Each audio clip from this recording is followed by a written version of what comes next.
Hello, myself Dwinder Singh. Today will we discuss Sikhism part 4. ਅੱਜ ਆਪਾਂ ਨੇ discuss ਕਰਨਾਗਾ ਸਿੱਖ ਧਰਮ ਦਾ ਭਾਗ ਚੌਥਾ।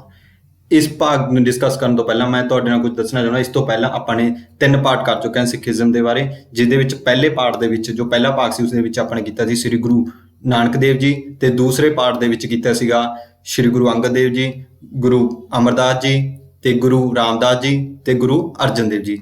ਇਹ 4 ਗੁਰੂ ਕੀਤੇ ਸੀ ਆਪਾਂ ਨੇ ਦੂਸਰੇ ਭਾਗ ਦੇ ਵਿੱਚ।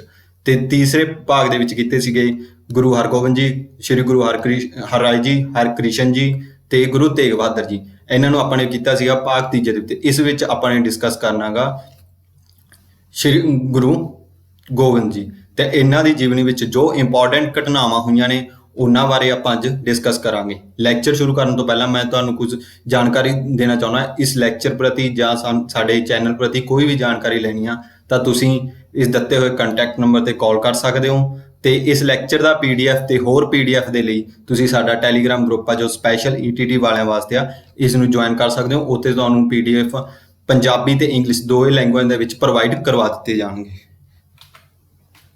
ਅੱਜ ਆਪਾਂ ਨੇ ਡਿਸਕਸ ਕਰਨਾਗਾ ਗੁਰੂ ਗੋਬਿੰਦ ਜੀ। ਗੁਰੂ ਗੋਬਿੰਦ ਸਿੰਘ ਜੀ ਦੇ ਜੀਵਨ ਕਾਲ ਦੇ ਵਿੱਚ ਜੋ ਇੰਪੋਰਟੈਂਟ ਘਟਨਾਵਾਂ ਹੋਈਆਂ ਨੇ ਉਹਨਾਂ ਬਾਰੇ ਅੱਜ ਆਪਾਂ ਡਿਸਕਸ ਕਰਾਂਗੇ। ਉਹਨਾਂ ਦਾ ਜੋ ਬਰਥ ਸੀਗਾ ਉਹ ਹੋਇਆ ਸੀਗਾ 1666 ਈਸਵੀ ਦੇ ਵਿੱਚ, ਤੇ ਉਹਨਾਂ ਦੀ ਜੋ ਜਗ੍ਹਾ ਸੀ, ਪਲੇਸ ਦੀ ਬਰਥ ਪਲੇਸ ਸਥਾਨ ਸੀ ਤਾਂ ਉਹ ਪਟਨਾ ਸਾਹਿਬ ਬਿਹਾਰ ਦੇ ਵਿੱਚ ਆ। ਤੇ ਪਟਨਾ ਸਾਹਿਬ ਦੇ ਨਾਲ ਇੱਕ ਐਕਸਟਰਾ ਕੁਐਸਚਨ ਬਣ ਜਾਂਦਾ, ਜੋ ਪਟਨਾ ਸਾਹਿਬ ਆ ਬਿਹਾਰ ਦੀ ਕੈਪੀਟਲ ਆ, ਰਾਜਧਾਨੀ ਆ ਇਹ। ਤੇ ਇਹ ਜਿਹੜੀ ਪਟਨਾ ਗੀ ਇਹ ਗੰਗਾ ਰਿਵਰ ਦੇ ਕਿਨਾਰੇ ਤੇ ਬਸੀ ਹੋਈ ਆ। ਇਸ ਦੇ ਨਾਲ ਨਾਲ ਐਕਸਟਰਾ ਕੁਐਸਚਨ ਕਰਨ ਵਾਸਤੇ ਤੁਸੀਂ ਐਕਸਟਰਾ ਤੋਂ ਆਪਣੇ ਕਾਪੀ ਤੇ ਲਿਖ ਲੈਣਾ ਵੀ ਗੰਗਾ ਦੇ ਕਿਨਾਰੇ ਤੇ ਹੋਰ ਕਿਹੜੇ ਕਿਹੜੇ ਸ਼ਹਿਰ ਵਸੇ ਹੋਏ ਨੇ, ਤਾਂ ਉਹ ਤੁਸੀਂ ਥੱਲੇ ਆਪਣੇ ਕਮੈਂਟ ਬਾਕਸ ਦੇ ਵਿੱਚ ਦੱਸ ਦੇਣਾ। ਤੇ ਇਹਨਾਂ ਦੇ ਜੋ ਫਾਦਰ ਸਾਹਿਬ ਤੇ ਮਦਰ ਸੀਗੀ ਉਹ ਗੁਰੂ ਤੇਗ ਬਹਾਦਰ ਜੀ, ਜੋ ਇਹਨਾਂ ਦੇ ਫਾਦਰ ਸੀ ਉਹਨਾਂ ਦੇ ਪਿਤਾ ਸੀ, ਤੇ ਉਹਨਾਂ ਦੀ ਜੋ ਮਾਤਾ ਜੀ ਮਾਤਾ ਗੁਜਰੀ ਜੀ। ਤੇ ਇਹ ਕਾਸਟ ਸੀਗੀ ਸੋਢੀ ਕਾਸਟ ਨੂੰ ਬਿਲੋਂਗ ਕਰਦੇ ਸੀਗੇ। ਤੇ ਇਹਨਾਂ ਦੇ ਵਾਈਫ ਜੋ ਉਹਨਾਂ ਦੀ ਪਤਨੀ ਆ ਉਹ ਸੀਗੀ ਮਾਤਾ ਚਿੱਤੋ ਜੀ ਤੇ ਮਾਤਾ ਸੁੰਦਰੀ ਜੀ ਤੇ ਮਾਤਾ ਸਾਹਿਬਜ਼ਾਦਾ। ਹੁਣ ਉਹਨਾਂ ਦੇ ਚਾਰ ਸਨ ਸੀਗੇ, ਜਿਨ੍ਹਾਂ ਵਿੱਚ ਸਾਹਿਬਜ਼ਾਦਾ ਅਜੀਤ ਸਿੰਘ, ਸਾਹਿਬਜ਼ਾਦਾ ਜੁਝਾਰ ਸਿੰਘ ਤੇ ਸਾਹਿਬਜ਼ਾਦਾ ਜੋਰਾਵਰ ਸਿੰਘ ਤੇ ਸਾਹਿਬਜ਼ਾਦਾ ਫਤਿਹ ਸਿੰਘ। ਹੁਣ ਇਸ ਦੇ ਵਿੱਚ ਦੱਸਦਾ ਵੀ ਮਾਤਾ ਜੀਤੋ ਜੀ ਦੇ ਜੋ ਪੁੱਤਰ ਸਨ ਉਹਨਾਂ ਦੀ ਸੰਤਾਨ ਸੀਗੀ ਸਾਹਿਬਜ਼ਾਦਾ ਅਜੀਤ ਸਿੰਘ। ਸਾਹਿਬਜ਼ਾਦਾ ਅਜੀਤ ਸਿੰਘ ਸੀ ਜੋ ਮਾਤਾ ਜੀਤੋ ਦੇ ਗੁਰੂ ਗੋਬਿੰਦ ਸਿੰਘ ਜੀ ਦੀ ਸੰਤਾਨ ਸੀ। ਤੇ ਜੋ ਸਾਹਿਬਜ਼ਾਦਾ ਜੁਝਾਰ ਸਿੰਘ ਤੇ ਸਾਹਿਬਜ਼ਾਦਾ ਜੋਰਾਵਰ ਸਿੰਘ ਤੇ ਸਾਹਿਬਜ਼ਾਦਾ ਫਤਿਹ ਸਿੰਘ ਸੀਗੇ ਉਹ ਮਾਤਾ ਸੁੰਦਰੀ ਜੀ ਦੀ ਸੰਤਾਨ ਸੀ। ਤੇ ਮਾਤਾ ਸਾਹਿਬ ਕੌਰ ਦੇ ਕੋਈ ਪੁੱਤਰ ਨਹੀਂ ਸੀਗਾ। ਤੇ ਇਸ ਸਲਾਈਡ ਦੇ ਉੱਤੇ ਤੁਹਾਨੂੰ ਜੋ ਇੰਪੋਰਟੈਂਟ ਕੁਐਸਚਨ ਬਣਦੇ ਨੇ ਉਹ ਬਣਦਾਗਾ ਸਪੈਸ਼ਲੀ ਇਕੱਲਾ ਬਰਥ ਦਾ, ਵੀ ਜੋ ਗੁਰੂ ਗੋਬਿੰਦ ਸਿੰਘ ਜੀ ਦਾ ਬਰਥ ਆ ਉਹ ਕਿਸ ਈਅਰ ਦੇ ਵਿੱਚ ਹੋਇਆ, ਕਿਸ ਈਸਵੀ ਦੇ ਵਿੱਚ ਹੋਇਆ, ਤਾਂ ਉਹ ਹੋਇਆ ਸੀਗਾ 1666 ਈਸਵੀ ਦੇ ਵਿੱਚ। ਤੇ ਉਹਨਾਂ ਦੀ ਬਰਥ ਪਲੇਸ ਆ ਉਹ ਪਟਨਾ ਬਿਹਾਰ ਦੇ ਵਿੱਚ। ਇਹਨਾਂ ਦੇ ਜੋ ਜੋ ਐਕਸਟਰਾ ਕੁਐਸਚਨ ਨੇ ਉਹਨਾਂ ਨੂੰ ਨੋਟ ਕਰ ਲਿਓ ਨਾਲ ਦੀ ਨਾਲ ਆਪਣੀ ਐਕਸਟਰਾ ਬੁੱਕ ਦੇ ਉੱਤੇ। ਤੇ ਗੁਰੂਗੱਦੀ, ਗੁਰੂ ਗੋਬਿੰਦ ਸਿੰਘ ਜੀ ਨੂੰ ਜੋ ਗੁਰਗੱਦੀ ਸੀਗੀ ਉਹ 1675 ਈਸਵੀ ਦੇ ਵਿੱਚ ਮਿਲੀ ਸੀਗੀ। 1675 ਜਦੋਂ ਆਪਣੇ ਲਾਸਟ ਲੈਕਚਰ ਦੇ ਵਿੱਚ ਕੀਤਾ ਸੀ, 1675 ਦੇ ਵਿੱਚ ਗੁਰੂ ਤੇਗ ਬਹਾਦਰ ਜੀ ਨੂੰ ਗੁਰੂ ਔਰੰਗਜ਼ੇਬ ਦੁਆਰਾ ਸ਼ਹੀਦ ਕਰਵਾ ਦਿੱਤਾ ਗਿਆ ਸੀਗਾ ਦਿੱਲੀ ਦੇ ਵਿੱਚ। ਤਾਂ ਉਸਦੇ ਕੋਲ ਕਿਹੜੇ ਪੰਡਿਤ ਆਏ ਸੀਗੇ ਇਹ ਤੁਸੀਂ ਥੱਲੇ ਕਮੈਂਟ ਦੇ ਵਿੱਚ ਦੱਸ ਦਿਓ। 1675 ਈਸਵੀ ਦੇ ਵਿੱਚ ਗੁਰੂ ਤੇਗ ਬਹਾਦਰ ਜੀ ਨੂੰ ਔਰੰਗਜ਼ੇਬ ਦੁਆਰਾ ਸ਼ਹੀਦ ਕਰਵਾ ਦਿੱਤਾ ਸੀ। ਤਾਂ ਉਸ ਤੋਂ ਬਾਅਦ ਗੁਰੂ ਗੋਬਿੰਦ ਸਿੰਘ ਜੀ ਨੂੰ ਗੁਰਗੱਦੀ ਮਿਲੀ ਸੀ। ਤੇ ਉਹਨਾਂ ਦੀ ਏਜ ਸੀਗੀ ਉਦੋਂ ਉਹਨਾਂ ਦੀ ਉਮਰ ਸੀਗੀ 9 ਸਾਲ ਦੀ। 9 ਸਾਲ ਦੀ ਉਮਰ ਦੇ ਵਿੱਚ ਹੀ ਗੁਰੂ ਗੋਬਿੰਦ ਸਿੰਘ ਜੀ ਨੂੰ ਗੁਰਗੱਦੀ ਮਿਲ ਗਈ ਸੀਗੀ। ਤੇ ਉਹਨਾਂ ਨੇ ਜੋ ਸਿਟੀ ਫਾਊਂਡ ਕੀਤੀ ਸੀ ਉਹ ਪੌਂਟਾ ਸਾਹਿਬ ਜੋ ਜਮਨਾ ਦੇ ਕਿਨਾਰੇ ਆ। ਹੁਣ ਇੱਥੇ ਪੌਂਟਾ ਸਾਹਿਬ ਨਾਲ ਇੱਕ ਐਕਸਟਰਾ ਕੁਐਸਚਨ ਨੋਟ ਕਰ ਲੈਣਾ, ਜਿਹੜਾ ਪੌਂਟਾ ਸਾਹਿਬ ਦਾ ਮਤਲਬ, ਪੌਂਟਾ ਦਾ ਮਤਲਬ ਕੀ ਆ, ਮੀਨਿੰਗ ਕੀ ਆ ਪੌਂਟਾ। ਤਾਂ ਪੌਂਟਾ ਦਾ ਮੀਨਿੰਗ ਹੈਗਾ ਗਾ ਪੈਰ ਰੱਖਣ ਦੀ ਜਗ੍ਹਾ। ਜਦੋਂ ਗੁਰੂ ਗੋਬਿੰਦ ਸਿੰਘ ਜੀ ਇੱਧਰ ਪਹਾੜ ਦੇ ਵਿੱਚ ਗਏ, ਪਹਾੜੀ ਏਰੀਆ ਵਿੱਚ, ਉੱਥੇ ਪੌਂਟਾ ਸਾਹਿਬ ਫਾਊਂਡ ਕੀਤਾ। ਉੱਥੇ ਉਹ ਪੈਰ ਰੱਖਣ ਜਗ੍ਹਾ ਤੇ ਉੱਥੇ ਰਿਹਾਇਸ਼ ਕੀਤੀ ਤੇ ਉੱਥੇ ਹੀ ਉਹਨਾਂ ਨੇ ਕਿਲ੍ਹਾ ਬਣਵਾਇਆ ਸੀਗਾ, ਜਿਸ ਕਿਲ੍ਹੇ ਦੇ ਵਿੱਚ ਗੁਰੂ ਗੋਬਿੰਦ ਸਿੰਘ ਦੁਆਰਾ ਉੱਥੇ ਉਹਨਾਂ ਕੋਲ 52 ਕਵੀ ਰੱਖੇ ਗਏ। ਗੁਰੂ ਜੀ ਸੀਗੇ ਜੋ ਇੱਕ ਕਵੀ ਤੇ ਇੱਕ ਪੋਇਟ ਸੀਗੇ। ਤਾਂ ਉਹਨਾਂ ਦੀ ਜਿਹੜੀ ਮੁੱਢਲੀ ਸਿੱਖਿਆ ਸੀਗੀ ਸੋ ਉਹਨਾਂ ਨੂੰ ਜੋ ਮਿਲੀ ਸੀਗੀ ਭਾਈ ਮਤੀ ਦਾਸ ਤੇ ਜੋ ਉਹਨਾਂ ਦੇ ਟੀਚਰ ਸੀਗੇ ਜਾਂ ਉਹਨਾਂ ਦੇ ਅਧਿਆਪਕ ਸੀਗੇ ਉਹਨਾਂ ਦੇ ਵਿੱਚ ਹੈਗਾ ਸੀ ਭਾਈ ਮਤੀ ਦਾਸ ਤੇ ਭਾਈ ਸਾਹਿਬ ਚੰਦ ਭਾਈ ਸਾਹਿਬ ਚੰਦ ਤੇ ਇੱਕ ਹੈਗਾ ਸੀਗਾ ਬੱਜਰ ਸਿੰਘ। ਬੱਜਰ ਸਿੰਘ। ਤਾਂ ਹੁਣ ਇਸ ਦੇ ਵਿੱਚ ਜੋ ਪਾਰਸੀ ਲੈਂਗੁਏਜ ਸੀਗੀ ਉਹ ਸਿੱਖੀ ਸੀਗੀ ਭਾਈ ਮਤੀ ਦਾਸ ਜੀ ਤੋਂ। ਭਾਈ ਮਤੀ ਦਾਸ ਤੋਂ ਪਾਰਸੀ ਲੈਂਗੁਏਜ। ਹੁਣ ਇਹਨਾਂ ਦੇ ਨਾਮ ਐਕਸਟਰਾ ਯਾਦ ਰੱਖਣਾ, ਕਈ ਵਾਰ ਕੁਐਸਚਨ ਪੁੱਛ ਲੈਂਦਾ ਗਾ ਜੇ ਗੁਰੂ ਜੀ ਦੇ ਟੀਚਰਸ ਕੌਣ ਸੀ, ਤਾਂ ਉਹਨਾਂ ਦੇ ਵਿੱਚ ਭਾਈ ਮਤੀ ਦਾਸ, ਭਾਈ ਸਾਹਿਬ ਚੰਦ ਤੇ ਬੱਜਰ ਸਿੰਘ ਸੀਗੇ। ਤਾਂ ਹੁਣ ਇੱਥੇ ਉਹਨਾਂ ਨੇ ਪਾਰਸੀ ਲੈਂਗੁਏਜ ਸਿੱਖੀ ਸੀਗੀ ਜੋ ਭਾਈ ਮਤੀ ਦਾਸ ਤੋਂ ਸਿੱਖੀ ਸੀਗੀ। ਇਹ ਕੰਮ ਆਉਣੇ ਕੁਐਸਚਨ ਨੇ। ਤਾਂ ਇਸ ਦੇ ਵਿੱਚ ਉਹਨਾਂ ਨੇ ਪਾਰਸੀ ਲੈਂਗੁਏਜ ਜਾਣਦੇ ਸੀਗੇ, ਉਰਦੂ ਜਾਣਦੇ ਸੀਗੇ, ਉਰਦੂ ਲੈਂਗੁਏਜ ਜਾਣਦੇ ਸੀ, ਤੇ ਸੰਸਕ੍ਰਿਤ। ਤਾਂ ਇਹ ਲੈਂਗੁਏਜ ਉਹਨਾਂ ਨੂੰ ਆਉਂਦੀਆਂ ਸੀਗਾ ਗੁਰੂ ਜੀ ਨੂੰ। ਤਾਂ ਇਸ ਤੋਂ ਬਾਅਦ ਉਹਨਾਂ ਨੇ ਉੱਥੇ ਪੌਂਟਾ ਸਾਹਿਬ ਦੇ ਵਿੱਚ ਇੱਕ ਕੁਐਸਚਨ ਲਿਖਿਆ ਸੀ ਵੀ 52 ਕਵੀ ਰੱਖੇ ਸੀਗੇ, ਕਿਉਂਕਿ ਕਾਵ ਦਾ ਪੋਇਟਿਸ ਸੀਗੇ, ਤਾਂ ਉਹ ਕਵੀ 52 ਕਵੀ ਸੀਗੇ ਉਹਨਾਂ ਨੇ ਆਪਣੇ ਦਰਬਾਰ ਦੇ ਵਿੱਚ ਰੱਖੇ ਹੋਏ ਸੀਗੇ। ਤੇ ਉੱਥੇ ਹੀ ਉਹਨਾਂ ਨੇ ਇੱਕ ਮਸੰਦ ਸਿਸਟਮ ਸੀਗਾ ਜੋ ਚਲਾਇਆ ਗਿਆ ਸੀਗਾ, ਜੋ ਚੌਥੇ ਗੁਰੂ ਦੁਆਰਾ ਚਲਾਇਆ ਗਿਆ ਸੀਗਾ, ਉਹਨੂੰ ਐਬਲਿਸ਼ ਕਰਤਾ, ਉਹਨੂੰ ਖਤਮ ਕਰਤਾ। ਤੇ ਉੱਥੇ ਉਹਨਾਂ ਨੇ ਜੋ ਇੱਕ ਸਿੱਖ ਦੂਸਰੇ ਸਿੱਖ ਨੂੰ ਬੁਲਾਊਗਾ ਤਾਂ ਉਸ ਦਾ ਇੱਕ ਦਿੱਤਾ ਸੀਗਾ ਮੀਨਿੰਗ ਦਿੱਤਾ ਸੀ ਖਾਲਸਾ। ਤਾਂ ਖਾਲਸੇ ਨਾਲ ਸੰਬੋਧਿਤ ਕੀਤਾ ਜਾਊਗਾ, ਐਡਰੈਸ ਕੀਤਾ ਜਾਊਗਾ ਵੀ ਹਾਂਜੀ ਖਾਲਸਾ ਜੀ, ਇਸ ਤਰ੍ਹਾਂ ਸੰਬੋਧਿਤ ਕੀਤਾ ਜਾਊਗਾ। ਤੇ ਉਸ ਤੋਂ ਬਾਅਦ ਉਹਨਾਂ ਨੇ 1699 ਈਸਵੀ ਦੇ ਵਿੱਚ ਕੇਸਗੜ੍ਹ ਸਾਹਿਬ ਵਿਖੇ ਵਿਸਾਖੀ ਵਾਲੇ ਦਿਨ, ਵਿਸਾਖੀ ਦਾ ਦਿਨ ਸੀਗਾ ਉਹਦੇ, ਉਸ ਦਿਨ ਖਾਲਸਾ ਪੰਥ ਦੀ ਸਾਜਨਾ ਕੀਤੀ ਸੀਗੀ। ਤਾਂ ਉਸ ਟਾਈਮ ਤੇ ਉਹਨਾਂ ਨੇ ਜੋ ਇਕੱਠ ਸੀਗਾ ਉਹਨੂੰ ਸੰਬੋਧਿਤ ਕਰਦੇ ਹੋਏ ਉੱਥੇ 5 ਸਿੰਘਾਂ ਨੂੰ ਬੁਲਾਇਆ ਸੀਗਾ, ਜਿਸ ਦੇ ਵਿੱਚ ਸਨ ਦਿਆਰਾਮ। ਜੋ ਸਭ ਤੋਂ ਪਹਿਲਾਂ ਇੱਕ ਸਿੰਘ ਆਏ ਸੀਗੇ ਉਹ ਸੀਗੇ ਦਿਆਰਾਮ ਜੀ, ਜੋ ਖੱਤਰੀ ਜਾਤ ਨਾਲ ਬਿਲੋਂਗ ਕਰਦੇ ਸੀਗੇ। ਤੇ ਉਹਨਾਂ ਦੀ ਜੋ ਕਿੱਥੋਂ ਸੀ, ਉਹ ਲਾਹੌਰ ਤੋਂ। ਇਹ ਕੁਐਸਚਨ ਲਿਖੀ ਜਾਣਾ ਨਾਲ ਯਾਦ ਰੱਖ ਲੈਣਾ। ਤੇ ਦੂਜੇ ਸਨ ਧਰਮਦਾਸ, ਜੋ ਕਾਸਟ ਦੇ ਜੱਟ ਸੀਗੇ ਤੇ ਉਹ ਦਿੱਲੀ ਤੋਂ ਬਿਲੋਂਗ ਕਰਦੇ ਸੀਗੇ। ਤੇ ਮੋਹਕਮ ਚੰਦ ਸੀ ਇਹ ਕੈਲੀਕੋ ਪੇਂਟਰ, ਇੱਕ ਪੇਂਟਰ ਸੀਗੇ, ਇੱਕ ਰੰਗ ਕਰਨ ਵਾਲੇ ਸੀਗੇ, ਜੋ ਦਵਾਰਕਾ ਗੁਜਰਾਤ ਦੇ ਸੀਗੇ। ਤਾਂ ਸਾਹਿਬ ਚੰਦ ਸੀਗਾ ਉਹ ਬਾਰਬਰ, ਜਿਹਨੂੰ ਆਪਾਂ ਕਹਿ ਦਿੰਦੇ ਹਾਂ ਨਾਈ ਸੀਗੇ, ਤੇ ਇਹ ਕਰਨਾਟਕਾ ਤੋਂ ਸੀਗੇ। ਤੇ ਇੱਕ ਹਿੰਮਤ ਰਾਏ ਜੋ ਵਾਟਰ ਕੈਰੀਅਰ ਸੀਗਾ, ਜੋ ਰਸਤੇ 'ਚ ਜਾਂਦੇ ਹੋਏ ਇਹਨੂੰ ਪਾਣੀ ਪਿਆਉਂਦਾ ਸੀਗਾ, ਉਹ ਜਗਨਨਾਥ ਉੜੀਸਾ ਤੋਂ ਸੀਗੇ। ਹੁਣ ਇਹ ਸਲਾਈਡ ਦੇ ਸਾਰੇ ਇੰਪੋਰਟੈਂਟ ਨੇ, ਕਿਉਂਕਿ ਸੀਰੀਅਲ ਆਰਡਰ ਵਾਈਜ਼ ਤੁਸੀਂ ਨੇ ਇਹ 5 ਪਿਆਰੇ ਯਾਦ ਰੱਖਣੇ ਨੇ। ਪਹਿਲੇ ਸੀਗੇ ਦਿਆਰਾਮ, ਦੂਜੇ ਸੀਗੇ ਧਰਮਦਾਸ, ਤੀਜੇ ਸੀ ਮੋਹਕਮ ਚੰਦ, ਚੌਥੇ ਸੀ ਸਾਹਿਬ ਚੰਦ ਤੇ ਹਿੰਮਤ ਰਾਏ। ਤਾਂ ਇਹਨਾਂ ਨੂੰ ਇੱਥੇ ਅੰਮ੍ਰਿਤ ਛਕਾਇਆ ਤੇ ਉਸ ਤੋਂ ਬਾਅਦ ਉਹਨਾਂ ਤੋਂ ਆਪ ਅੰਮ੍ਰਿਤ ਛਕਿਆ ਗੁਰੂ ਗੋਬਿੰਦ ਜੀ ਦੁਆਰਾ। ਤੇ ਇਹਨਾਂ 5 ਪਿਆਰਿਆਂ ਦੇ ਨਾਮ ਸੀਗੇ ਜੋ ਤੁਹਾਨੂੰ ਮੈਂ ਦੱਸਦੇ ਸੀਰੀਅਲ ਆਰਡਰ ਦੇ ਵਿੱਚ। ਦਿਆਰਾਮ ਸੀਗਾ, ਧਰਮ ਸਿੰਘ ਸੀਗਾ, ਮੋਹਕਮ ਸਿੰਘ ਸੀਗਾ, ਤੇ ਸਾਹਿਬ ਚੰਦ ਸੀਗਾ, ਤੇ ਹਿੰਮਤ ਸਿੰਘ ਸੀਗਾ। ਤਾਂ ਉਸ ਟਾਈਮ ਤੇ ਉਹਨਾਂ ਨੇ 5 ਸਿੰਬਲ ਦਿੱਤੇ ਸੀਗੇ, 5 ਸਿੰਬਲ ਦੱਸੇ ਸੀਗੇ, ਜਿਨ੍ਹਾਂ ਵਿੱਚੋਂ ਸਿੱਖਾਂ ਨੂੰ ਹਰੇਕ ਨੂੰ ਆਪਣੇ ਲਵੇ ਹੋਣੇ ਚਾਹੀਦੇ। ਸਭ ਤੋਂ ਪਹਿਲਾਂ ਕੇਸ, ਮਤਲਬ ਕਿ ਜੋ ਕੇਸ ਤੇ ਉਹ ਜਨਮ ਤੋਂ ਕਟਵਾ ਨਹੀਂ ਸਕਦੇ ਸੀਗੇ। ਤਾਂ ਦੂਸਰਾ ਕੰਘਾ, ਕੇਸਾਂ ਨੂੰ ਸੰਵਾਰਨ ਵਾਸਤੇ ਜੋ ਕੰਘੇ ਦੀ ਵਰਤੋਂ ਹੁੰਦੀ ਆ ਉਹ। ਤੇ ਤੀਸਰਾ ਸੀ ਕੜਾ, ਜੋ ਆਪਾਂ ਕੜਾ ਪਾਉਂਦੇ ਆ ਆਇਰਨ ਦਾ ਹੁੰਦਾ ਗਾ ਜਾਂ ਕੜਾ, ਉਹ ਸੀਗਾ। ਤੇ ਚੌਥਾ ਸੀਗਾ ਕਛਹਿਰਾ, ਤੇ ਪੰਜਵਾਂ ਸੀ ਕਿਰਪਾਨ। ਇਹਨਾਂ ਨੂੰ 5 ਕਰਾਰ ਵੀ ਕਿਹਾ ਜਾਂਦਾ ਗਾ, 5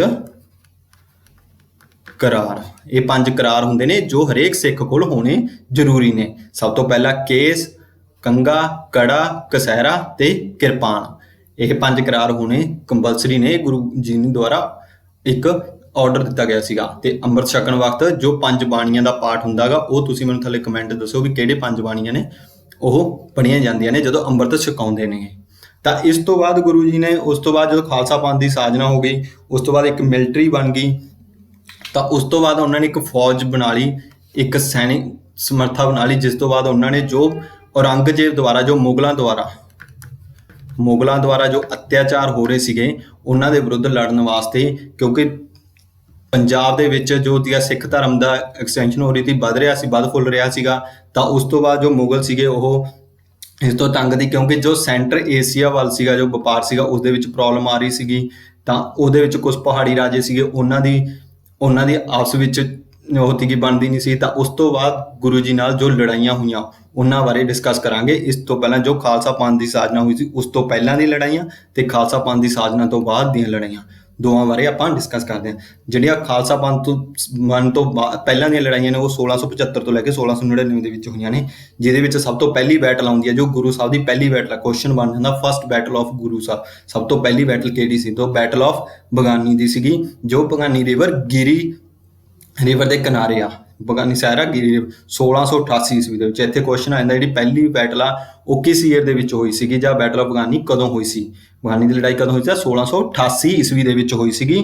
ਉਸ ਦੇ ਵਿੱਚ ਇੱਕ ਸਾਈਡ ਗੁਰੂ ਗੋਬਿੰਦ ਸਿੰਘ ਜੀ ਸੀਗੇ ਤੇ ਉਹਨਾਂ ਦੀ ਫੌਜਾਂ, ਤੇ ਦੂਸਰੀ ਸਾਈਡ ਸੀਗੇ ਰਾਜਾ ਭੀਮ ਚੰਦ ਤੇ ਇਹਨਾਂ ਨਾਲ ਹੋਰ ਸੀਗੇ ਜੋ ਇਹ ਪਹਾੜੀ ਰਾਜੇ ਸੀਗੇ। ਉਹ ਸਾਰੇ ਇਹਨਾਂ ਦੇ ਵਿਰੁੱਧ ਲੜੇ ਸੀ। ਉਸ ਦੇ ਵਿੱਚ ਜੋ ਵਿਕਟਰੀ ਹੋਈ ਸੀਗੀ, ਜਿੱਤੇ ਸੀ ਉਹ ਗੁਰੂ ਜੀ ਤੇ ਉਹਨਾਂ ਦੀ ਸਿੱਖ ਫੌਜ ਜਿੱਤੀ ਸੀ, ਤੇ Bhim Chand as a friend ਬਣ ਗਏ ਸੀਗੇ।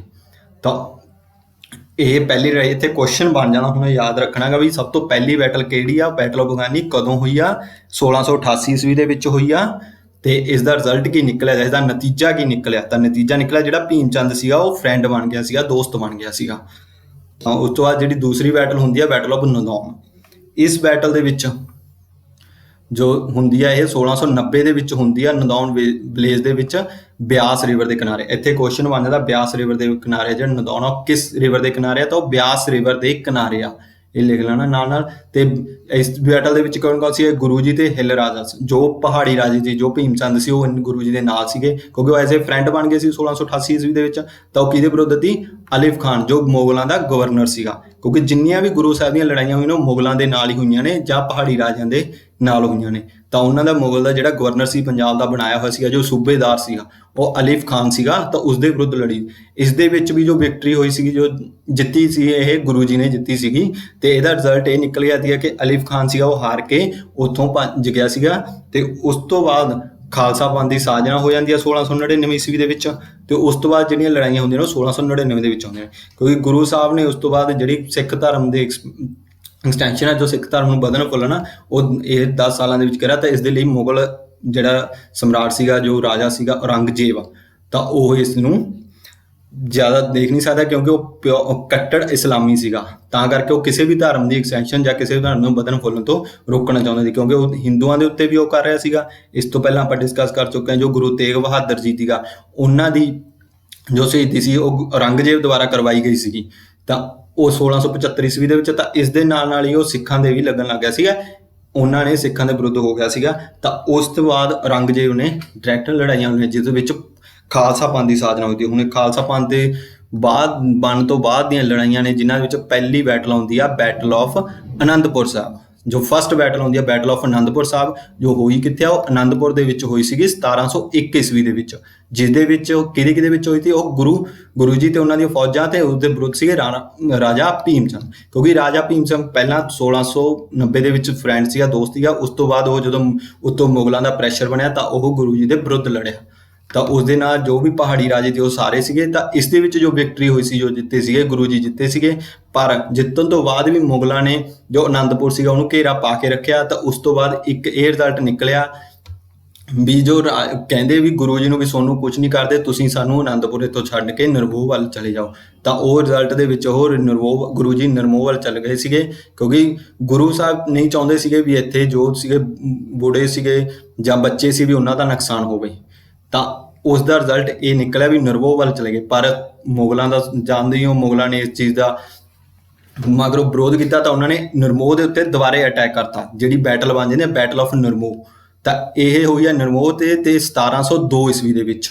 ਤੇ ਇਸ ਦੇ ਵਿੱਚ ਇੱਕ ਪਾਸੇ ਗੁਰੂ ਜੀ ਤੇ ਸਿੱਖ ਫੌਜਾਂ, ਦੂਜੇ ਪਾਸੇ ਭੀਮ ਚੰਦ ਤੇ ਮੁਗਲ ਫੋਰਸ ਸਾਰੀ, ਕਿਉਂਕਿ ਉਹਨਾਂ ਨੇ ਉੱਥੋਂ ਘੇਰਾ ਜਾਣ ਦਿੱਤਾ। ਉਸ ਤੋਂ ਬਾਅਦ ਦੁਬਾਰੇ ਅਟੈਕ ਕੀਤਾ ਸੀਗਾ ਤੇ ਇਸ ਦੇ ਵਿੱਚ ਵੀ ਗੁਰੂ ਜੀ ਜਿੱਤੇ ਸੀਗੇ। ਤਾਂ ਇਸ ਤੋਂ ਬਾਅਦ ਸੀਗਾ ਜੋ ਉਹਨਾਂ ਨੇ ਰਾਜਾ ਭੀਮ ਚੰਦ ਤੇ ਮੁਗਲ ਫੋਰਸ ਦੀ ਉਹ ਛੱਡ ਗਈ ਸੀ, ਉੱਥੋਂ ਲੜਾਈ ਦੇ ਮੈਦਾਨ ਦੇ ਵਿੱਚੋਂ ਭੱਜ ਗਏ ਸੀਗੇ। ਤਾਂ ਇਸ ਤੋਂ ਬਾਅਦ ਜਿਹੜੀ ਅਗਲੀ ਬੈਟਲ ਹੁੰਦੀ ਆ 1702 ਦੇ ਵਿੱਚ, ਕਿਉਂਕਿ ਮੁਗਲ ਹਾਰ ਗਏ ਸੀ ਤਾਂ ਉਹਨਾਂ ਨੂੰ ਆਪਣੀ ਹਾਰ ਬਰਦਾਸ਼ਤ ਨਹੀਂ ਹੋਈ, ਤਾਂ ਉਹਨਾਂ ਨੇ ਦੁਬਾਰੇ ਬਸੋਲੀ ਦੇ ਉੱਤੇ ਅਟੈਕ ਕਰਤਾ ਜਿੱਥੇ ਗੁਰੂ ਜੀ ਗਏ ਸੀਗੇ। ਤਾਂ ਉਹ 1702 ਈਸਵੀ ਦੇ ਵਿੱਚ ਹੀ ਜੋ ਨਿਰਮੋਹ ਦੇ ਨਾਲ ਲੱਗਦਾ ਏਰੀਆ ਹੈਗਾ, ਤਾਂ ਉੱਥੇ ਉਹ ਰਾਜਾ ਭੀਮ ਚੰਦ ਨੇ ਅਟੈਕ ਕੀਤਾ ਸੀਗਾ ਤੇ ਇੱਥੇ ਫਿਰ ਗੁਰੂ ਜੀ ਜਿੱਤੇ ਸੀਗੇ। ਤੇ ਇਸ ਨਾਲ ਕੀ ਹੋਇਆ, ਜਿਹੜਾ ਰਾਜਾ ਭੀਮ ਚੰਦ ਦਾ ਜਿਹੜਾ ਕਲਾਮੌਦ ਦਾ ਕਿਲਾ ਸੀਗਾ ਉਹ ਹਾਰ ਗਏ ਸੀ, ਉੱਥੇ ਸਿੱਖ ਫੌਜਾਂ ਨੇ ਕਬਜ਼ਾ ਕਰ ਲਿਆ ਸੀਗਾ। ਹੁਣ ਇਸ ਸਲਾਈਡ ਦੇ ਕੁਐਸਚਨ ਹਰੇਕ ਜਿਹੜੇ ਕੁਐਸਚਨ ਆ ਉਹ ਇੰਪੋਰਟੈਂਟ ਆ, ਇਹਨੂੰ ਤੁਸੀਂ ਨੇ ਯਾਦ ਰੱਖਣਾ। ਸਭ ਤੋਂ ਪਹਿਲਾ ਕੁਐਸਚਨ ਬਣਦਾ ਗਾ ਜਿਹੜੀ first battle C battle of Anandpur Sahib, ਉਹ ਕਦੋਂ ਹੋਈ ਆ? ਤਾਂ ਉਹ ਹੋਈ ਆ 1721 ਈਸਵੀ ਦੇ ਵਿੱਚ, ਇਹ ਯਾਦ ਰੱਖਣਾਗਾ।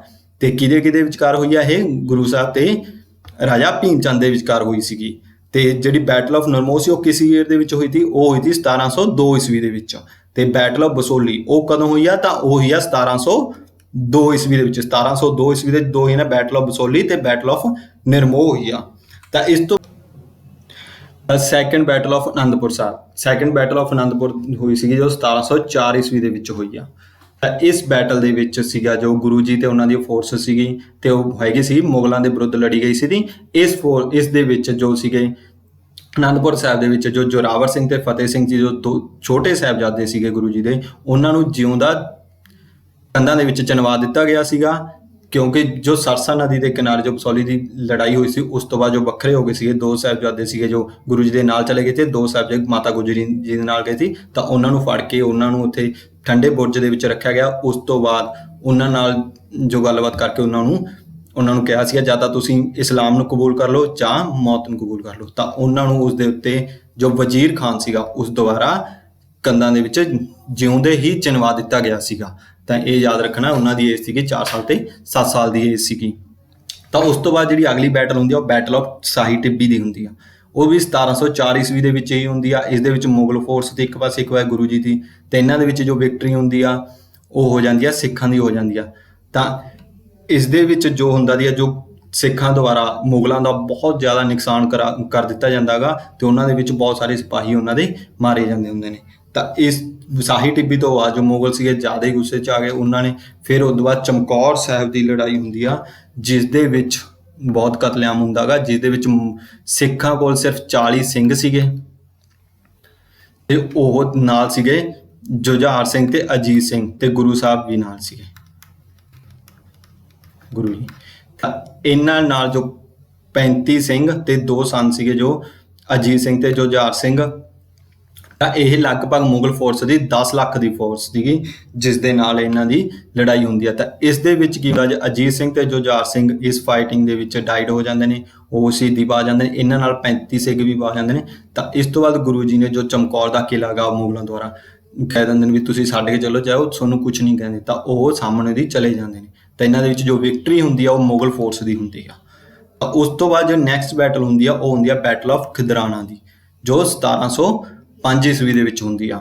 ਤਾਂ 1705 ਈਸਵੀ ਦੇ ਵਿੱਚ ਖਿਦਰਾਣੇ ਦੀ ਬੈਟਲ ਹੁੰਦੀ ਆ। ਜੋ ਖਿਦਰਾਣੇ ਦਾ ਇੱਥੇ ਇੱਕ ਕੁਐਸਚਨ ਐਕਸਟਰਾ ਬਣ ਜਾਂਦਾ ਹੁੰਦਾ, ਜੋ ਖਿਦਰਾਣੇ ਦੀ ਢਾਬ ਕਿਸ ਨੂੰ ਕਿਹਾ ਜਾਂਦਾ? ਤਾਂ ਉਹ ਕਿਹਾ ਜਾਂਦਾ ਮੁਕਤਸਰ।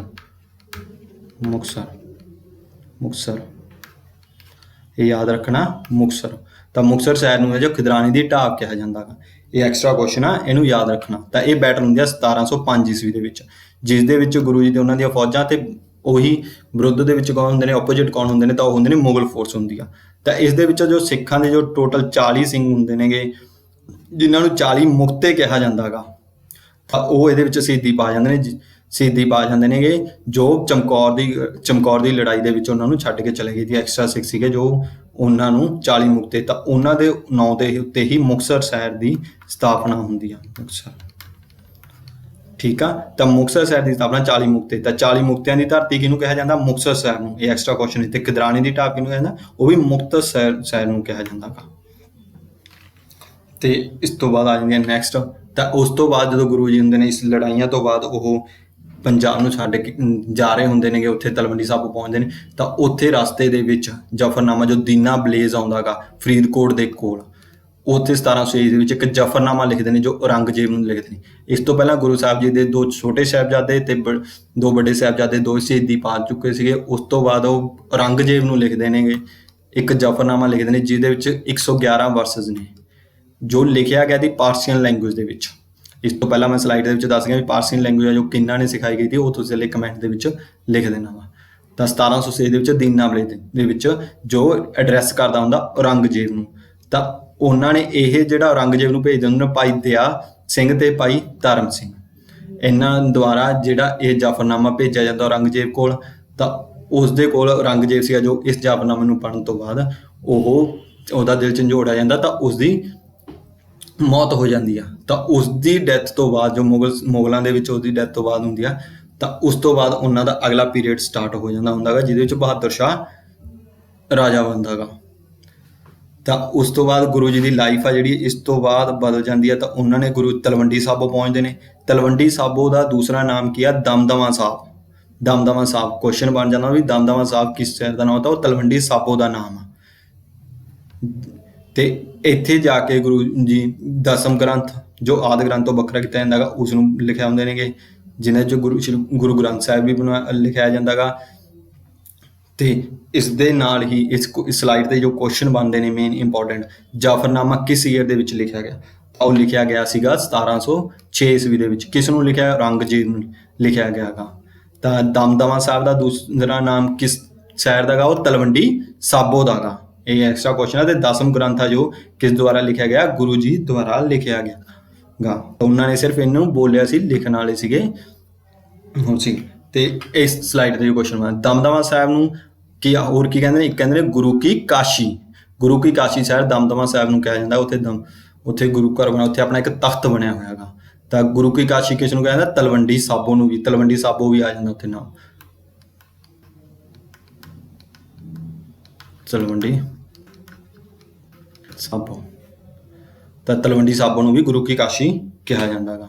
ਤਾਂ ਉਹਨਾਂ ਨੇ ਜਦੋਂ ਔਰੰਗਜ਼ੇਬ ਦੀ ਡੈਥ ਹੁੰਦੀ ਆ ਤਾਂ ਉਸ ਤੋਂ ਬਾਅਦ ਜੋ ਬਹਾਦਰ ਸ਼ਾਹ ਸੀ ਉਹਦੀ ਹੈਲਪ ਵਾਸਤੇ ਆਉਂਦਾ ਗਾ ਗੁਰੂ ਸਾਹਿਬ ਜੀ ਕੋਲ, ਕਿਉਂਕਿ ਉਹ ਸਭ ਤੋਂ ਓਲਡੈਸਟ ਹੁੰਦਾ ਗਾ। ਉਸਦੀ ਏਜ ਲਗਭਗ ਉਹ 58 ਤੋਂ 60 ਸਾਲ ਦੀ ਏਜ ਦੇ ਵਿੱਚ ਰਾਜਾ ਬਣਦਾ ਗਾ।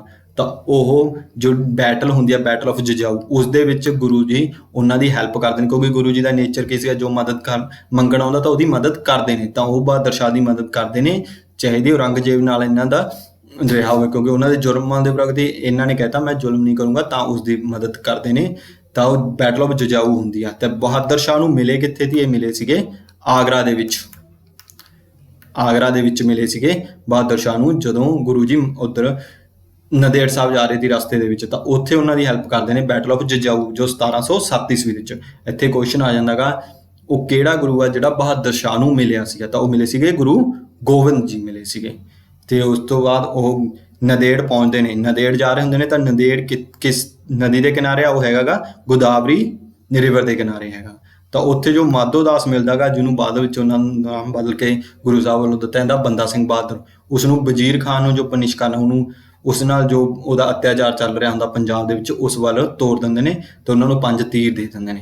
ਇਸ ਦਾ ਲੈਕਚਰ ਆਪਾਂ ਆਲਰੇਡੀ ਤੁਸੀਂ ਦੇਖ ਚੁੱਕੇ ਹੋ। ਤਾਂ ਜੇ ਦੁਬਾਰਾ ਦੇਖਣਾ ਤਾਂ ਦੁਬਾਰਾ ਤੁਸੀਂ ਆਪਣੀ ਪਲੇਲਿਸਟ ਦੇ ਵਿੱਚ ਜਾ ਕੇ ਬੰਦਾ ਸਿੰਘ ਬਹਾਦਰ ਵਾਲਾ ਲੈਕਚਰ ਨੂੰ ਕੰਪਲੀਟ ਵਿਜ਼ਿਟ ਕਰੋ ਤੇ ਉੱਥੇ ਦੇਖੋ ਉਸ ਦੀਆਂ ਸਾਰੀਆਂ ਲੜਾਈਆਂ ਜੋ ਇੰਪੋਰਟੈਂਟ ਘਟਨਾਵਾਂ ਹੋਈਆਂ ਨੇ ਉਹ ਉੱਥੇ ਆਪਾਂ ਡਿਸਕਸ ਕੀਤੀਆਂ ਨੇ। ਉਹ ਸਭ ਕੁਝ ਤੁਹਾਨੂੰ ਉਸ ਲੈਕਚਰ ਦੇ ਵਿੱਚ ਮਿਲ ਜੂਗਾ।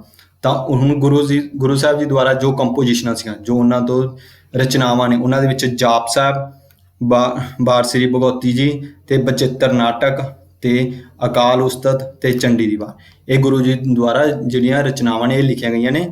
ਇਸ ਦੇ ਵਿੱਚ ਸਭ ਤੋਂ ਇੰਪੋਰਟੈਂਟ ਆ ਜਾਂਦੀ ਆ ਬਚਿੱਤਰ ਨਾਟਕ।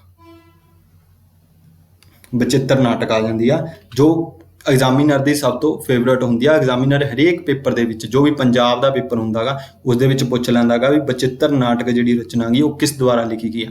ਤਾਂ ਉਹ ਲਿਖੀ ਗਈ ਆ ਗੁਰੂ ਗੋਬਿੰਦ ਜੀ ਦੁਆਰਾ। ਤਾਂ ਕਿਉਂਕਿ ਇਹ ਉਹਨਾਂ ਦੀ ਆਪਣੀ ਆਟੋਬਾਇਓਗ੍ਰਾਫੀ ਆ, ਕਿਉਂਕਿ ਜੋ ਐਗਜ਼ਾਮੀਨਰ ਸੋਚ ਰਿਹਾ ਹੁੰਦਾ ਉਹਦੇ ਵਿੱਚ ਦਿਮਾਗ ਦੇ ਵਿੱਚ ਇਹੀ ਚੱਲ ਰਿਹਾ ਹੁੰਦਾ ਵੀ ਆਟੋਬਾਇਓਗ੍ਰਾਫੀ ਉੱਤੇ ਕੁਐਸਚਨ ਪੁੱਛਿਆ ਜਾਵੇ। ਹੁਣ ਜਿੰਨੀਆਂ ਵੀ ਆਟੋਬਾਇਓਗ੍ਰਾਫੀਆਂ ਨੇ ਉਹਨਾਂ ਨੂੰ ਧਿਆਨ ਨਾਲ ਪੜ੍ਹ ਲਿਓ, ਕਿਉਂਕਿ ਐਗਜ਼ਾਮੀਨਰ ਹਮੇਸ਼ਾ ਆਟੋਬਾਇਓਗ੍ਰਾਫੀ ਦਾ ਹੀ ਪੁੱਛੂਗਾ। ਤੇ ਇਸ ਦੇ ਉੱਤੇ ਕੰਪੋਜੀਸ਼ਨਾਂ ਸੀਗੀਆਂ ਜੋ ਜਾਪ ਸਾਹਿਬ, ਬਾਰ ਸ੍ਰੀ ਭਗਉਤੀ ਜੀ ਤੇ ਅਕਾਲ ਉਸਤਤ ਤੇ ਚੰਡੀ ਦੀ ਵਾਰ ਤੇ ਬਚਿੱਤਰ ਨਾਟਕ। ਹੁਣ ਇਸ ਸਲਾਈਡ ਦੇ ਕੁਐਸਚਨ ਦੋ ਇੰਪੋਰਟੈਂਟ ਨੇ। ਇੱਕ ਤਾਂ ਹੁੰਦਾ ਕਿ ਉਹ ਕਿਹੜਾ ਗੁਰੂ ਸੀਗਾ ਜੋ ਬਹਾਦਰ ਸ਼ਾਹ ਨੂੰ ਮਿਲਿਆ ਸੀਗਾ? ਤਾਂ ਗੁਰੂ ਗੋਬਿੰਦ ਜੀ। ਤੇ ਇਸ ਦੀਆਂ ਰਚਨਾਵਾਂ ਜੋ ਜਾਪ ਸਾਹਿਬ ਸੀਗੀ ਤੇ ਬਚਿੱਤਰ ਨਾਟਕ ਸੀ ਤੇ ਚੰਡੀ ਦੀ ਵਾਰ। ਤੇ ਉਹਨਾਂ ਦੇ ਕੰਟੈਂਪਰਰੀ ਮੁਗਲ, ਉਹਨਾਂ ਦੇ ਸਮਕਾਲੀ ਜੋ ਮੁਗਲ ਸਮਰਾਟ ਸੀਗੇ, ਮੁਗਲ ਰਾਜੇ ਸੀ, ਉਹ ਸੀ ਔਰੰਗਜ਼ੇਬ ਤੇ ਇੱਕ ਸੀਗਾ ਬਹਾਦਰ ਸ਼ਾਹ।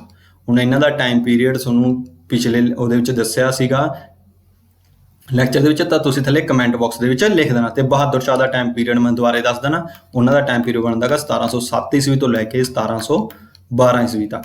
1712 ਈਸਵੀ ਤੱਕ ਇਹ ਰਾਜ ਕਰਦੇ ਨੇ। ਤਾਂ ਉਸ ਤੋਂ ਬਾਅਦ ਗੁਰੂ ਸਾਹਿਬ ਜੀ ਨੇ ਕਹਿਤਾ ਜੀ ਮੈਂ 10ਵੇਂ ਗੁਰੂ ਹਾਂ, ਤਾਂ ਉਸ ਤੋਂ ਬਾਅਦ ਕੋਈ ਵੀ ਗੁਰੂ ਨਹੀਂ ਹੋਊਗਾ। ਤਾਂ ਜਿਹੜਾ ਤੁਹਾਡਾ ਅਗਲਾ ਗੁਰੂ ਹੈ 11ਵਾਂ ਗੁਰੂ ਹੈ ਤਾਂ ਉਹ ਗੁਰੂ ਗ੍ਰੰਥ ਸਾਹਿਬ ਜੀ ਹੋਊਗਾ। ਤੇ ਉਹਨਾਂ ਜੋ ਜੋਤੀ ਜੋਤ ਸਮਾਏ ਤੇ ਉਹ 1708 ਈਸਵੀ ਦੇ ਵਿੱਚ ਨੰਦੇੜ ਵਿਖੇ ਹੀ ਮਹਾਰਾਸ਼ਟਰ ਦੇ ਵਿੱਚ, ਕਿਉਂਕਿ ਵਜ਼ੀਰ ਖਾਨ ਸੀਗਾ, ਜੋ ਵਜ਼ੀਰ ਖਾਨ ਜਦੋਂ ਪਤਾ ਲੱਗਿਆ ਵੀ ਗੁਰੂ ਜੀ ਨੰਦੇੜ ਸਾਹਿਬ ਨੇ, ਤਾਂ ਉਹਨਾਂ ਨੇ ਨੰਦੇੜ ਸਾਹਿਬ ਦੇ 2 ਪਠਾਣਾਂ ਨੂੰ ਭੇਜਿਆ ਸੀਗਾ ਤੇ ਉਹਨਾਂ ਦੇ ਅਟੈਕ ਨਾਲ ਉਹ ਜ਼ਖਮੀ ਹੋ ਗਏ ਸੀ, ਤਾਂ ਉਸ ਤੋਂ ਬਾਅਦ ਉਹ ਜੋਤੀ ਜੋਤ ਸਮਾ ਗਏ ਸੀਗੇ। ਤਾਂ ਇਸ ਤੋਂ ਬਾਅਦ ਜੋ ਇਹਦੇ ਰਿਲੇਟਡ ਕਰੰਟ ਦਾ ਕੁਐਸਚਨ ਬਣਦਾ ਗਾ, ਜਿਹੜਾ ਗੁਰੂ ਜੀ ਦਾ ਚੋਲਾ ਸਾਹਿਬ ਸੀਗਾ, ਉਹਨਾਂ ਦੀ ਹੈਂਡ ਰੇਟ ਸਕ੍ਰਿਪਟ ਸੀਗੀ, ਜਾਂ ਉਹਨਾਂ ਦਾ ਕੰਗਾ, ਜਾਂ ਉਹਨਾਂ ਦੀ ਟਰਬਨ ਸੀਗੀ ਪੱਗ, ਤੇ ਉਹਨਾਂ ਦੀ 3 ਸਪੋਰਟ ਜੋ 3 ਤਲਵਾਰਾਂ ਸੀਗੀਆਂ, ਉਹ ਕਿਲ੍ਹਾ ਮੁਬਾਰਕ ਵਿਖੇ ਪਈਆਂ ਤੀ, ਜੋ ਪਟਿਆਲੇ ਦੇ ਵਿੱਚ ਹੀ। ਤਾਂ ਉੱਥੋਂ ਉਹਨਾਂ ਨੂੰ ਗੁਰਦੁਆਰਾ ਦੁੱਖ ਨਿਵਾਰਨ ਸਾਹਿਬ, ਕਿਲ੍ਹਾ ਮੁਬਾਰਕ ਇੱਕ ਪਟਿਆਲੇ 'ਚ, ਇੱਕ ਹੈਗਾ ਬਠਿੰਡੇ ਦੇ ਵਿੱਚ, ਧਿਆਨ ਰੱਖਣਾ ਗਾ। ਤਾਂ ਉਹ 2015 ਦੇ ਵਿੱਚ ਉਹਨੂੰ ਸ਼ਿਫਟ ਕਰਕੇ ਦੁੱਖ ਨਿਵਾਰਨ ਵਿਖੇ ਰੱਖ ਦਿੱਤਾ, ਜੋ ਪਟਿਆਲੇ ਵਿਖੇ।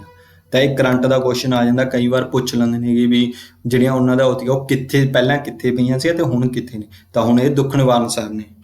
ਤਾਂ ਇਸ ਤੋਂ ਬਾਅਦ ਜੋ ਅਗਲੇ ਗੁਰੂ ਬਣੇ ਸੀਗੇ, ਜਿਨ੍ਹਾਂ ਨੂੰ ਗੁਰੂ ਗੋਬਿੰਦ ਸਿੰਘ ਜੀ ਕਹੇ ਸੀ, ਗੁਰੂ ਗ੍ਰੰਥ ਸਾਹਿਬ ਜੀ। ਤਾਂ ਗੁਰੂ ਗ੍ਰੰਥ ਸਾਹਿਬ ਜੀ ਬਾਰੇ ਜੋ ਉਹਨਾਂ ਦੇ ਵਿੱਚ ਇੰਪੋਰਟੈਂਟ ਨੇ ਉਹ ਆਪਾਂ ਡਿਸਕਸ ਕਰਦੇ ਹਾਂ। ਜਿਹੜਾ ਗੁਰੂ ਗ੍ਰੰਥ ਸਾਹਿਬ ਜੀ ਉਹ ਸਿੱਖਾਂ ਦਾ ਇੱਕ ਗ੍ਰੰਥ ਆ, ਜੋ ਸੈਕਰਡ ਸਕ੍ਰਿਪਚਰ ਆਫ ਸਿੱਖਾਂ, ਤੇ ਇਸ ਦੇ ਵਿੱਚ ਜੋ ਗੁਰੂ ਗੋਬਿੰਦ ਜੀ ਆ, ਉਹਨਾਂ ਦੁਆਰਾ ਕੋਈ ਵੀ ਆਪਣਾ ਬਾਣੀ ਜਾਂ ਕੋਈ ਵੀ ਆਪਣੀ ਵਰਸਸ ਨਹੀਂ ਪਾਈ ਹੋਈ। ਉਸ ਦੇ ਵਿੱਚ ਗੁਰੂ ਤੇਗ ਬਹਾਦਰ ਜੀ ਦੁਆਰਾ ਜੋ 115 ਸ਼ਲੋਕ ਸੀਗੇ ਉਹ ਇਸ ਦੇ ਵਿੱਚ ਐਡ ਕੀਤੇ ਗਏ ਨੇ। ਤਾਂ ਇਹਨਾਂ ਦੇ ਵਿੱਚ ਜੋ ਹੋਰ ਨੇ, ਜਿਵੇਂ ਇੰਟਾਇਰ ਗੁਰੂ ਗ੍ਰੰਥ ਸਾਹਿਬ ਦੇ ਵਿੱਚ ਨੇ, ਜੋ ਗੁਰਮੁਖੀ ਸਕ੍ਰਿਪਟ ਦੇ ਵਿੱਚ ਲਿਖਿਆ ਹੋਇਆ, ਜੋ ਗੁਰੂ ਅੰਗਦ ਦੇਵ ਜੀ ਦੁਆਰਾ ਰਚੀ ਗਈ ਸੀਗੀ, ਉਸ ਦੇ ਵਿੱਚ ਲਿਖਿਆ ਹੋਇਆ ਗਿਆ ਸਾਰਾ। ਇਸ ਦੇ ਵਿੱਚ ਲਗਭਗ 1430 ਪੇਜ ਨੇ ਤੇ 6000 ਸ਼ਬਦ ਨੇ। ਤੇ ਜਿਹੜਾ ਇਹ ਸੀਗਾ, ਜਿਹੜਾ ਓਰੀਜਨਲ ਗੁਰੂ ਗ੍ਰੰਥ ਸਾਹਿਬ ਆ, ਜੋ ਲਿਖਿਆ ਗਿਆ ਸੀਗਾ, ਗੁਰੂ ਗੋਬਿੰਦ ਜੀ ਦੁਆਰਾ ਲਿਖਵਾਇਆ ਗਿਆ ਸੀਗਾ ਭਾਈ ਮਨੀ ਜੀ ਦੁਆਰਾ ਤੋਂ, ਤਾਂ ਉਹ ਕਰਤਾਰਪੁਰ ਸਾਹਿਬ ਜਲੰਧਰ ਵਿਖੇ ਪਿਆ ਗਾ, ਜੋ ਛੋਟੀ ਫੈਮਿਲੀ ਆ ਉਹਨਾਂ ਕੋਲ ਹੀ ਹੈ, ਗਿਫਟ ਦੇ ਵਿੱਚ ਜਲੰਧਰ ਜੀ। ਤਾਂ ਹੁਣ ਇੱਥੇ ਕੁਐਸਚਨ ਬਣ ਜਾਂਦਾ, ਜਿਹੜਾ ਗੁਰੂ ਗ੍ਰੰਥ ਸਾਹਿਬ ਆ ਉਹ ਰਿਟਨ ਕਿਹਨੇ ਕੀਤਾ ਸੀਗਾ, ਕਿਉਂਕਿ ਡਿਕਟੇਟਰ ਤਾਂ ਜੋ ਸੀਗਾ ਲਿਖਵਾਇਆ ਸੀਗਾ ਗੁਰੂ ਗੋਬਿੰਦ ਸਿੰਘ ਜੀ। ਗੁਰੂ ਗੋਬਿੰਦ ਸਿੰਘ ਜੀ ਸਿਰਫ ਬੋਲੇ ਸੀ ਤੇ ਭਾਈ ਮਨੀ ਸਿੰਘ ਨੇ ਉਹਨੂੰ ਲਿਖਿਆ ਸੀਗਾ। ਤਾਂ ਇੱਥੇ ਕੁਐਸਚਨ ਹੋਰ ਬਣ ਜਾਂਦਾ ਗਾ ਵੀ ਜਿਹੜਾ ਗੁਰੂ ਗ੍ਰੰਥ ਸਾਹਿਬ ਆ ਉਸ ਦੇ ਵਿੱਚ ਕਿੰਨੇ ਗੁਰੂਆਂ ਦੀ ਬਾਣੀ, ਤਾਂ ਉਹਦੇ ਵਿੱਚ 6 ਗੁਰੂਆਂ ਦੀ ਬਾਣੀ ਆ, 6 ਗੁਰੂਆਂ ਦੀ ਬਾਣੀ ਆ। ਇਹ ਯਾਦ ਰੱਖਣਾ, ਪਹਿਲੇ 5 ਗੁਰੂ ਆ ਜਾਂਦੇ ਨੇ, ਫਿਰ ਉਸ ਤੋਂ ਬਾਅਦ ਇੱਕ 9ਵੇਂ ਗੁਰੂ। ਤਾਂ ਇਹਨਾਂ ਦੇ ਵਿੱਚ 6 ਗੁਰੂਆਂ ਦੀ ਬਾਣੀ ਹੈਗਾ। ਤਾਂ ਉਸਦੇ ਟੋਟਲ ਪੇਜ ਕਿੰਨੇ ਅੰਕ ਨੇ, 1430 ਅੰਕ ਨੇ। ਤਾਂ ਜੋ ਇਹਨਾਂ ਨੂੰ ਗੁਰਗੱਦੀ ਆ, ਜੋ ਗੁਰੂ ਗ੍ਰੰਥ ਸਾਹਿਬ ਜੀ ਨੂੰ 11ਵਾਂ ਗੁਰੂ ਕੀਤਾ ਸੀ, ਉਹ ਅਕਤੂਬਰ 1708 ਦੇ ਵਿੱਚ ਹੋਇਆ ਸੀ। ਇਸ ਤੋਂ ਪਹਿਲਾਂ ਵੀ ਹੀ 1604 ਈਸਵੀ ਦੇ ਵਿੱਚ ਜੋ ਆਦਿ ਗ੍ਰੰਥ ਦੀ ਸਥਾਪਨਾ ਕਰਤੀ ਸੀ ਹਰਿਮੰਦਰ ਸਾਹਿਬ ਵਿਖੇ। ਇਹ ਐਕਸਟਰਾ ਕੁਐਸਚਨ ਹੈ, ਯਾਦ ਰੱਖਣਾ। ਤਾਂ ਜਿਹੜਾ ਗੁਰੂ ਗ੍ਰੰਥ ਸਾਹਿਬ ਸ਼ੁਰੂਆਤ ਹੁੰਦੀ ਆ ਉਹ ਏਕ ਓਂਕਾਰ ਤੋਂ ਸ਼ੁਰੂ ਹੁੰਦਾ ਗਾ, ਤੇ ਜਿਹਨੂੰ ਆਪਾਂ ਮੂਲ ਮੰਤਰ ਕਹਿੰਦੇ ਨੇ। ਉੱਤੇ ਕੁਐਸਚਨ ਆਉਂਦਾ ਗੁਰੂ ਗ੍ਰੰਥ ਸਾਹਿਬ ਦੀ ਸਟਾਰਟਿੰਗ ਆ ਉਹ ਕਿਸ ਤੋਂ ਹੁੰਦੀ ਆ, ਤਾਂ ਉਹ ਮੂਲ ਮੰਤਰ ਤੋਂ ਹੁੰਦੀ ਆ। ਮੂਲ ਮੰਤਰ ਯਾਦ ਰੱਖਣਾ ਗਾ। ਤਾਂ ਹੁਣ ਇਹਦੇ ਬਾਅਦ ਨੈਕਸਟ ਸਲਾਈਡ ਦੇ ਉੱਤੇ ਹੁੰਦੇ, ਜਿਹੜਾ ਗੁਰੂ ਗ੍ਰੰਥ ਸਾਹਿਬ ਦੀ ਉਹ ਲਿਖਿਆ ਹੋਇਆ ਹੈਗਾ 31 ਰਾਗਾਂ ਦੇ ਵਿੱਚ ਲਿਖਿਆ। ਜਿਹੜਾ ਸਭ ਤੋਂ ਪਹਿਲਾ ਰਾਗ ਆ ਉਹ ਸ਼੍ਰੀ ਰੰਗਾ, ਤੇ ਜਿਹੜਾ ਲਾਸਟ ਆ ਉਹ ਜੇਜਾਵੰਤੀ ਰਾਗ। ਟੋਟਲ 31 ਰਾਗ ਨੇ। ਤੇ ਇਹਦੇ ਵਿੱਚ 6 ਗੁਰੂਆਂ ਦੇ ਮੈਂ ਦੱਸ ਸਕਿਆ ਵੀ 6 ਗੁਰੂਆਂ ਦੀ ਬਾਣੀ ਆ। ਪਹਿਲੇ 5 ਗੁਰੂ, ਫਿਰ ਉਹਦੇ ਬਾਅਦ 9th ਗੁਰੂ ਨੇ, ਤੇ 15 ਭਗਤ ਨੇ, ਤੇ 11 ਭੱਟ ਨੇ, 4 ਗੁਰਸਿੱਖ ਨੇ ਜਿਨ੍ਹਾਂ ਦੀ ਬਾਣੀ ਇਨਕਲੂਡਡ ਆ। ਜਿਹਦੇ ਵਿੱਚ ਗੁਰੂ ਨਾਨਕ ਦੇਵ ਜੀ ਦੀ ਬਾਣੀ ਦੇ ਹੈਗੇ ਨੇ 974 ਸ਼ਲੋਕ, ਤੇ ਗੁਰੂ ਅੰਗਦ ਦੇਵ ਜੀ ਦੇ ਹੈਗੇ ਨੇ 62 ਸ਼ਲੋਕ, ਤੇ ਗੁਰੂ ਅਮਰਦਾਸ ਜੀ ਦੇ ਹੈਗੇ ਨੇ 907, ਤੇ ਗੁਰੂ ਰਾਮਦਾਸ ਜੀ ਦੇ ਹੈਗੇ ਨੇ 679, ਤੇ ਗੁਰੂ ਅਰਜਨ ਦੇਵ ਜੀ ਦੇ ਹੈਗੇ ਨੇ 2218, ਤੇ ਗੁਰੂ ਤੇਗ ਬਹਾਦਰ ਜੀ ਦੇ ਹੈਗੇ ਨੇ 115। ਤਾਂ ਇੱਥੇ ਕੁਐਸਚਨ ਬਣ ਜਾਂਦਾ, ਜਦੋਂ ਸਭ ਤੋਂ ਜ਼ਿਆਦਾ ਸ਼ਲੋਕ ਕਿਸ ਗੁਰੂ ਦੇ ਨੇ, ਤਾਂ ਉਹ ਹੈਗੇ ਨੇ ਗੁਰੂ ਅਰਜਨ ਦੇਵ ਜੀ ਦੇ ਨੇ। ਇਹ ਐਕਸਟਰਾ ਕੁਐਸਚਨ ਹੈ, ਇਹਨੂੰ ਆਪਦਾ ਯਾਦ ਰੱਖ ਲੈਣਾ। ਤੇ ਇਸ ਤੋਂ ਬਾਅਦ ਜੋ ਭਗਤ ਨੇ ਉਹਨਾਂ ਦੇ ਵਿੱਚ ਹੈਗਾ ਭਗਤ ਕਬੀਰ ਜੀ, ਭਗਤ ਨਾਮਦੇਵ ਜੀ, ਤੇ ਭਗਤ ਰਵਿਦਾਸ ਜੀ, ਤੇ ਭਗਤ ਬਾਬਾ ਫਰੀਦ। ਤੇ ਭਗਤ ਕਬੀਰ ਜੀ ਦੇ 541 ਸ਼ਲੋਕ ਨੇ, ਤੇ ਜੋ ਭਗਤ ਨਾਮਦੇਵ ਸੀਗਾ ਉਹਦੇ ਹੈਗੇ ਨੇ 60 ਸ਼ਲੋਕ, ਤੇ ਭਗਤ ਰਵਿਦਾਸ ਸੀਗਾ ਜੋ ਉਹਨਾਂ ਦੇ ਹੈਗੇ ਨੇ 41, ਤੇ ਬਾਬਾ ਫਰੀਦ ਜੀ 134। ਹੁਣ ਇੱਥੇ ਕੁਐਸਚਨ ਬਣ ਜਾਂਦਾ, ਜੋ ਭਗਤ ਕਬੀਰ ਸੀਗੇ ਉਹਨਾਂ ਦੇ ਗੁਰੂ ਕੌਣ ਸੀ, ਉਹ ਨਾਮਦੇਵ ਸੀਗਾ। ਤੇ ਇਹ ਯਾਦ ਰੱਖ ਲੈਣਾ, ਐਕਸਟਰਾ ਕੁਐਸਚਨ। ਹੁਣ ਇੱਥੇ ਨੋਟ ਇੱਕ ਵੀ ਆਦਿ ਗ੍ਰੰਥ ਆ ਜਿਹੜਾ ਉਹ ਭਾਈ ਗੁਰਦਾਸ ਜੀ ਦਾ, ਜੋ 1604 ਈਸਵੀ ਵਿੱਚ ਹਰਿਮੰਦਰ ਸਾਹਿਬ ਦੇ ਵਿੱਚ ਰੱਖਿਆ ਗਿਆ ਸੀਗਾ, ਉਹ ਭਾਈ ਗੁਰਦਾਸ ਜੀ ਦੁਆਰਾ ਲਿਖਿਆ ਗਿਆ ਸੀ, ਅਤੇ ਗੁਰੂ ਹਰਗੋਬਿੰਦ ਜੀ ਦੁਆਰਾ ਡਿਕਟੇਟ ਕੀਤਾ ਗਿਆ ਸੀ। ਤੇ ਜਿਹੜਾ ਗੁਰੂ ਗ੍ਰੰਥ ਸਾਹਿਬ ਆ ਉਹ ਲਿਖਿਆ ਗਿਆ ਸੀ ਭਾਈ ਮਨੀ ਜੀ ਦੁਆਰਾ। ਤਾਂ ਇਸ ਤੋਂ ਬਾਅਦ 5 ਤਖਤ, ਜੋ ਪੰਜਾਬ ਦੇ ਵਿੱਚ ਜੋ ਸਿੱਖ ਧਰਮ ਦੇ 5 ਇੰਪੋਰਟੈਂਟ ਤਖਤ ਨੇ ਜਿੱਥੋਂ ਸਾਰੇ ਡਿਸੀਜ਼ਨ ਲਏ ਜਾਂਦੇ ਨੇ, ਉਹ ਹੈਗੇ ਨੇ। ਸਭ ਤੋਂ ਪਹਿਲਾ ਤਖਤ ਆ ਸ਼੍ਰੀ ਅਕਾਲ ਤਖਤ ਸਾਹਿਬ ਹਰਿਮੰਦਰ ਸਾਹਿਬ। ਹਰਿਮੰਦਰ ਸਾਹਿਬ ਦੇ ਬਣਿਆ ਹੋਇਆ ਜੋ ਅੰਮ੍ਰਿਤਸਰ ਦੇ ਵਿਖੇ ਆ। ਹੁਣ ਇੱਥੇ ਮੈਨੂੰ ਕੁਐਸਚਨ ਦੱਸਿਓ, ਮੈਂ ਲਾਸਟ ਸਲਾਈਡ ਦੇ ਵਿੱਚ ਦੱਸਿਆ ਸੀ ਵੀ ਜਿਹੜਾ ਅਕਾਲ ਤਖਤ ਆ ਉਹ ਕਦੋਂ ਬਣਿਆ ਗਿਆ ਸੀ, ਤਾਂ ਉਸ ਦਾ ਈਅਰ ਆ ਜੋ ਥੱਲੇ ਕਮੈਂਟ ਬਾਕਸ ਦੇ ਵਿੱਚ ਲਿਖ ਦੇਣਾ। ਤੇ ਜਿਹੜਾ ਸ੍ਰੀ ਦਮਦਮਾ ਸਾਹਿਬ ਆ ਉਹ ਤਲਵੰਡੀ ਸਾਬੋ ਆ, ਤੇ ਕੇਸਗੜ੍ਹ ਸਾਹਿਬ ਆ ਜੋ ਅਨੰਦਪੁਰ ਸਾਹਿਬ ਆ, ਜਿਹਦਾ ਦੂਸਰਾ ਨਾਮ ਆ ਚੱਕ ਨਾਨਕੀ। ਇਹ ਯਾਦ ਰੱਖਣਾ ਵੀ ਗੁਰੂ ਤੇਗ ਬਹਾਦਰ ਜੀ ਦੁਆਰਾ ਇਹ ਸ਼ਹਿਰ ਵਸਾਇਆ ਗਿਆ ਸੀ। ਤੇ ਪਟਨਾ ਸਾਹਿਬ ਆ ਜੋ ਬਿਹਾਰ ਦੇ ਵਿੱਚ ਆ, ਤੇ ਇੱਕ ਹਜੂਰ ਸਾਹਿਬ ਜੋ ਨੰਦੇੜ ਦੇ ਵਿੱਚ ਆ, ਮਹਾਰਾਸ਼ਟਰ ਦੇ ਵਿੱਚ।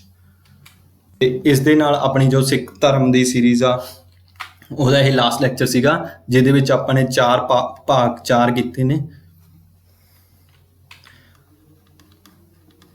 4 ਪਾਰਟ ਦੇ ਵਿੱਚ ਕੀਤੀ ਆ। ਸਭ ਤੋਂ ਪਹਿਲਾ ਪਾਰਟ ਤੋਂ ਲੈ ਕੇ 4 ਤੱਕ ਜੋ ਸਿੱਖਾਂ ਦੇ ਵਿੱਚ ਜੋ ਇੰਪੋਰਟੈਂਟ ਘਟਨਾ ਸੀ ਉਹ ਸਾਰੀਆਂ ਆਪਾਂ ਡਿਸਕਸ ਕਰਤੀਆਂ। ਤੇ ਇਸ ਤੋਂ ਬਾਅਦ ਜੋ ਬਾਬਾ ਬੰਦਾ ਸਿੰਘ ਬਹਾਦਰ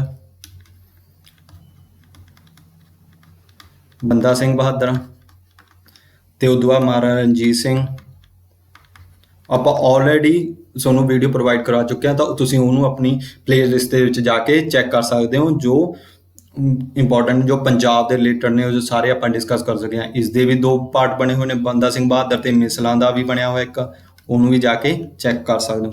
ਇਸ ਲੈਕਚਰ ਨੂੰ ਦੇਖਣ ਲਈ ਤੁਹਾਡਾ ਧੰਨਵਾਦ। Thank you.